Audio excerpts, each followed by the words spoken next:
Message यहाँ से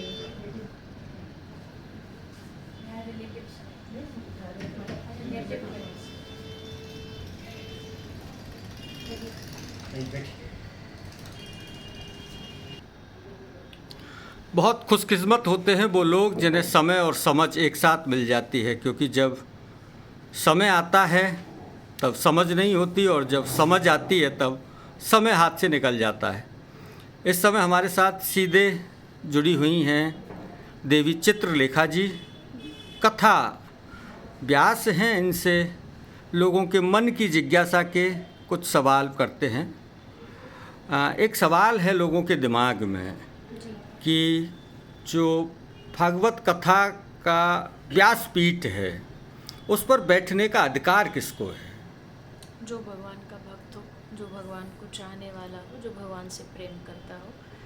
क्योंकि भागवत में भी लिखा है कि कथा का प्रवक्ता वही हो सकता है जो विद्वान हो, जो ज्ञानी हो और भगवान से जुड़ा हुआ हो। तो इसमें कोई कैटेगरी ना किसी शास्त्र ने दी है ना किसी व्यक्ति ने दी है। तो जो भी भगवान से प्रेम करता है, जो भगवान को हृदय से चाहता है, वो भगवान की कथा गाने का अधिकारी है।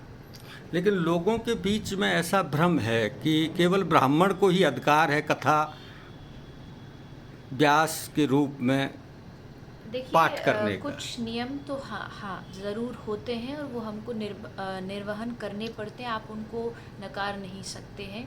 अगर बात जातिवाद की आती है ब्राह्मण का मतलब केवल जाति से नहीं होता। ब्राह्मण ये हम लोगों ने धीरे धीरे समय बदला और हमने फिर जन्मजात इस जातियों को डिवाइड कर दिया।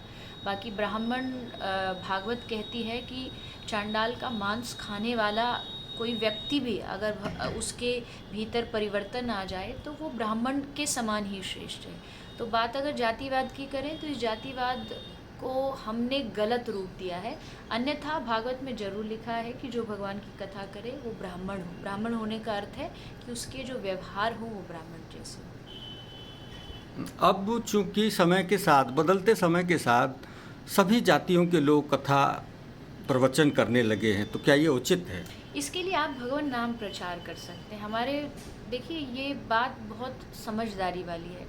क्योंकि मान लीजिए किसी का जन्म ब्राह्मण परिवार में नहीं हुआ, वो इस पर झंडे लेके खड़ा हो जाए, मैं भी करूँगा, मैं भी करूँगा। हमारे पास बहुत सारे ऐसे अन्य हैं, जैसे आप सत्संग कर सकते हैं, आप हरिनाम संकीर्तन कर सकते हैं। भागवत एक परंपरागत कर्मकांडीय एक विधान होता है, तो उसमें अगर आप थोड़ा बचेंगे तो आपके लिए हितकारी होगा। आपको भगवान का नाम प्रचार ही तो करना है, आपको भक्ति तो प्रचार करनी है। आप कैसे किसी दूसरे विधान से करिए, बहुत सारे रास्ते हैं। आप सत्संग करिए, उसके माध्यम से लोगों को भक्ति से जोड़िए। एक और बात जो लोगों के बीच में सुनने में आती है वो ये है कि नारी को भागवत कथा प्रवचन करना चाहिए या नहीं? एक स्पष्ट बात सबसे पहले हाँ, वो भगवान का लोग क्या कहते हैं उससे क्या फर्क पड़ता है। भागवत जी में लिखा है, जब भागवत के महात्मा जो अंतिम उत्तम महात्मा आता है उसमें लिखा है भगवान नारायण कथा करते हैं 1 महीने करते हैं और लक्ष्मी जी जब करती है तो 2 महीने कथा करती है। अगर लक्ष्मी जी कर सकती है तो इसका मतलब स्त्री को विधान है। तो लोग क्या कहते हैं उससे फ़र्क नहीं पड़ता, शास्त्र क्या कहते हैं उससे फ़र्क पड़ता है। तो लोग तो हर चीज़ में कहीं ना टीका कहीं टिप्पणी करते रहते हैं। ये सबका स्वभाव है। तो उस विषय में ना मैं कभी बोलती हूँ, ना मैं, कई लोगों ने मुझसे कहा कि जो लोग इसका विरोध करते हैं आप उनके खिलाफ। क्यों मैं किसी को सिद्ध करने जाऊँ? तो लोगों की टीका टिप्पणी से नहीं, शास्त्रों के आधार से चलना चाहिए। आखिरी का सवाल है, लोगों का एक और सवाल, लोगों के दिमाग में जो सवाल है वो ये है कि भागवत कथा पाठ के दौरान आरंभ से लेकर के अंत के मध्य में बीच में कहीं भी एकादशी अवश्य आनी चाहिए।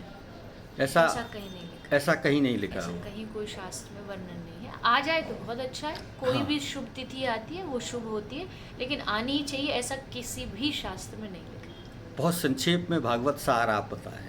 भगवान का भजन, नाम संकीर्तनम यश सर्व पाप प्रणाशनम प्रणामो दुख समनस तम नमामि हरिपरम। ये भागवत का विश्राम श्लोक है और यही सार है कि नाम संकीर्तन ही हमारे जीवन का, हमारे धर्म का सार है। तो ज़्यादा से ज़्यादा नाम जाप और नाम संकीर्तन करें। आपने इस बातचीत के लिए थोड़ा सा समय दिया, बहुत बहुत धन्यवाद।